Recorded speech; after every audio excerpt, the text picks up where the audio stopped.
Morning, Reds. Sam here for United People's TV. How you all doing? As always, if you could please drop a like and a video on the video, please, straight off the bat. It really helps us grow, and we want to grow and get bigger for you guys.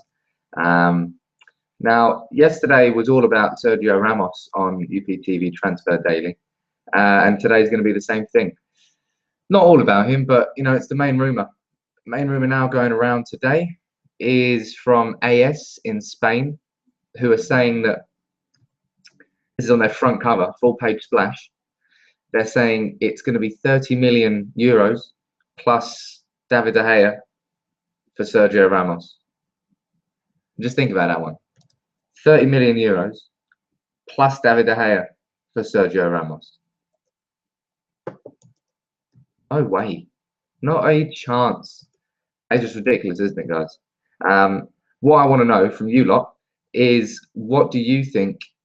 If we're speaking completely hypothetically here, but if we're going to get Ramos and De Gea is going to go to Madrid, what is a fair price for us to get for that? Is it going to be Ramos straight swap for David De Gea, or is it going to be 10 million plus De Gea for Ramos? I'd like to. It's an interesting one, but there's absolutely no way it should be anywhere near 30 million euros plus David De Gea, who is one of the best goalkeepers in the world for a 29-year-old centre-back. They're living in dreamland if they want that. Absolute dreamland. Now, normally, moving on to the next one, normally when the idea of losing out on a player to Liverpool would piss every Manchester United fan off. But reports that Roberto Firmino is looking most likely to join Liverpool don't really frustrate me too much. Sterling, their best player by a long margin, is going to follow Suarez out the door. It looks like he's going to go to City, which is a club that will suit him because they're both twats. And it looks like Firmino is going to come straight in and replace him. Now, because Firmino is an attacking midfielder, that makes a lot of sense for Liverpool. For United, attacking midfield is probably the single one position where we've already got too many players for it. Mata can play there. Herrera's been played there as well. Di Maria, he's not really a central attacking midfielder, but he can play down the middle. Depay is going to be drifting inside now next season. Fellaini can play there if you want to play that long ball game. We don't need another player in that position. We are honestly stacked in that position. So losing out on Firmino, I just don't think we need him. So I think it's not a case of losing out. It's a case of saying, right, probably don't need another attacking midfielder, do I, Louis? Let's move somewhere else. Somewhere else would be central midfield. Now, there is a position that we do need to strengthen.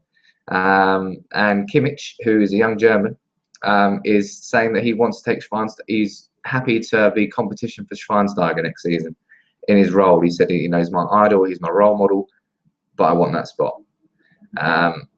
And Schweinsteiger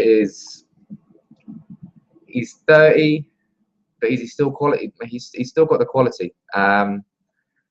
What do you guys think? Do you think he's too old to sign Schweinsteiger, or do you think he's still got a good couple of years left in him?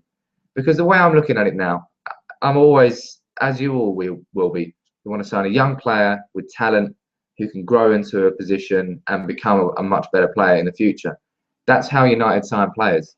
But Van Gaal's only going to be here for 2 years. He's buying to win a title in the next 2 years.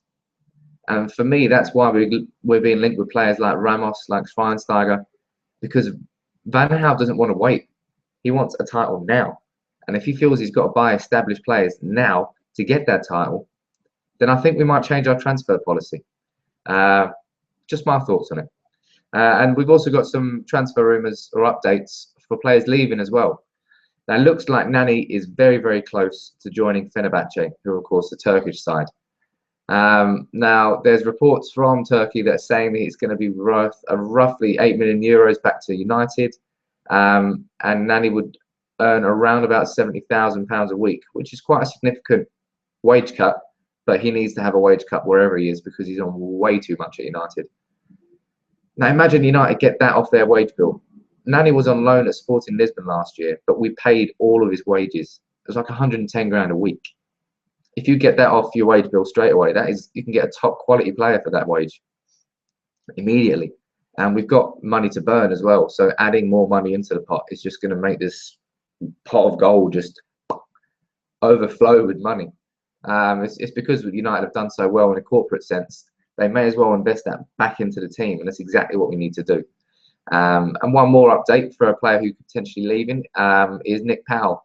Could be going to Nottingham Forest on loan, according to the Sun. I know the Sun, but it's interesting to talk about. I think Nick Powell needs a loan spell that really works for him. Wigan a couple of years ago, he went on loan. He played in the Europa League. He did quite well. He scored a few goals. And he got an injury, and his form dipped, and he never came back. Last year, he went to Leicester City on loan, and I don't know what happened there.